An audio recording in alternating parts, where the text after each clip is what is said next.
Welcome to Lesson 3 of WordPress 101 with Web Devils. I'm Brett Phillips, and in this video I'm going to be talking to you about some settings that you can change initially to get a little more power out of your new WordPress install.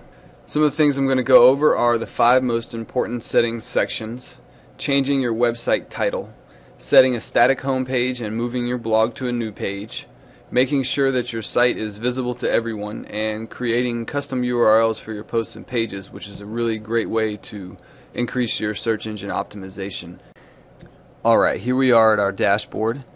Now we want to make some changes to a couple settings before we get started so that our blog has a little more power and functionality. Over here on the left in the navigation area, you're going to want to click on Settings, and the first one we want to edit is General.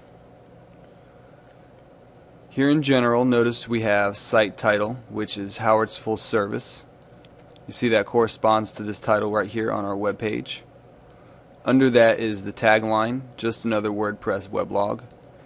And you see that right over here, Just Another WordPress Weblog. And it's not. It's actually an auto repair shop, so let's use that there instead. After I've made that change, let me go down here to Save Changes and see if it worked. Yep. Auto repair shop. Great. WordPress address and site address. WordPress uses this internally, so you don't want to change this. The email address is the address you will receive emails from WordPress. If someone posts a comment on your site, if you have a contact form set up, there's a couple other reasons that this is used. So make sure it's going to an email address that you actually receive. Now, membership. If you decide that you want to run a membership and have other people posting on your site, or for some other reasons, you just check that here and you check their default user role here. Subscriber being the lowest and other ones having different restrictions. You can change your time zone if you want, your date format, your time format, no big deal. The next thing we want to look at is the reading section. In this section, we are able to change our front page display as well as where our blog is going to display. Currently, and as default or by default, the home page of WordPress shows your blog. This is a blog post. This is a page. Look in the URL down here at the bottom. This is a page, and if we click on this, it shows some similar information. Get a reply box and all that. Since this is a business, we don't want the blog to be on the home page. Sometimes you might, but for this one we don't want it. We want it to be a static page that we can customize ourselves. So I'm going to show you how to do that real fast in a quick little tip that I'm actually going to get into more detail with later, so just pay attention and take some notes. Before we can change this, we need to check a static page, and we can change the front page here. But all we have is our About page, and we don't want it to be that one. We want it to be something else. So we need to go over here to the left. We're going to click on Pages, and we want to edit these. So we actually want to add a new one. Alright, let's go ahead and add 2 new pages. We're going to add one for our blog and one for our home page. Start with the home page. Let's just call this Home. Let's add a little bit of content so that we can see if it worked or not.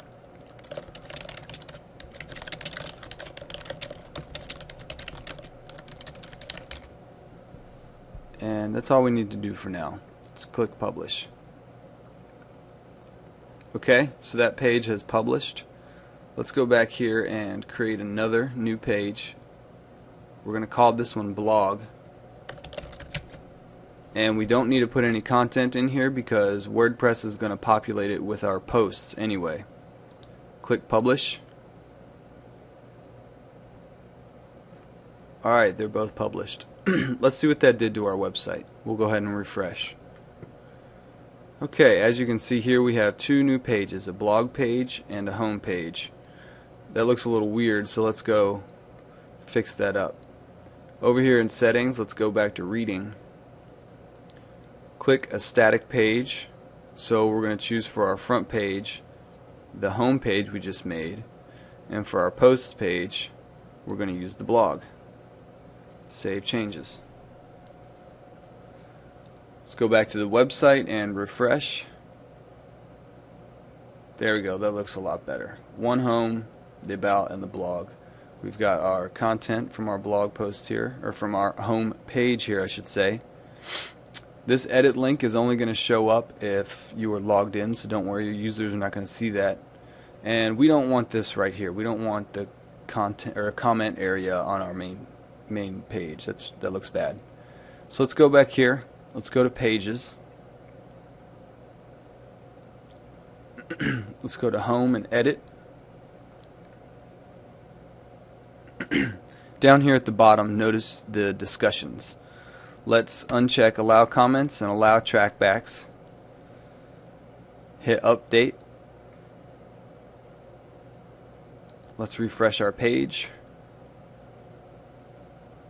Alright, that looks a lot better, doesn't it? Let's check our blog real fast. Yep, there it is. That's our blog post. And we're looking good. Okay. On to media. In this section, there's one thing that you want to note. Store uploads in this folder. By default, WordPress stores all your uploads in this folder. And you can change this to something else if you want. I particularly just leave it alone, but I just wanted to show you that. Next up, we have permalinks. If you notice our pages here, let's go back to here. Let's go to the About page. Up here in the URL, we have !, page ID equals 2. If someone's looking for this and you send them that, you know, it's a little difficult to understand. It's hard to remember which page ID lines up to what. So let's give these some names, and we do that in the permalink section. By default, notice it's just this. We're going to use a custom structure, and we're going to use something called the post name. So put this in just like that, and let's hit save changes. Let's go back here to our website. We're going to refresh. Alright, take a look at this up here. It changed from that ugly thing to the word about. It's much cleaner, it's nice, and you can change these on your pages, which we'll show you later. Alright, the last thing is privacy settings. If you're saying some nasty stuff and you don't want the search engines to see your site, go ahead and check I would like to block search engines. But if you really are trying to beef up your SEO and get some, free traffic to your website, you want to leave it open. Let's keep this top one checked. You want to save changes. Just make sure that it's good, and then you should be good. I've ran into the problem before where 2 months go by and we're not getting indexed, and it was because this is checked. So keep that in mind. Alright, I know that was a lot to take in, but don't worry if you're not getting it all just yet. You can reference this video at any time. Thanks for sticking with me through this, and we will see you in the next video.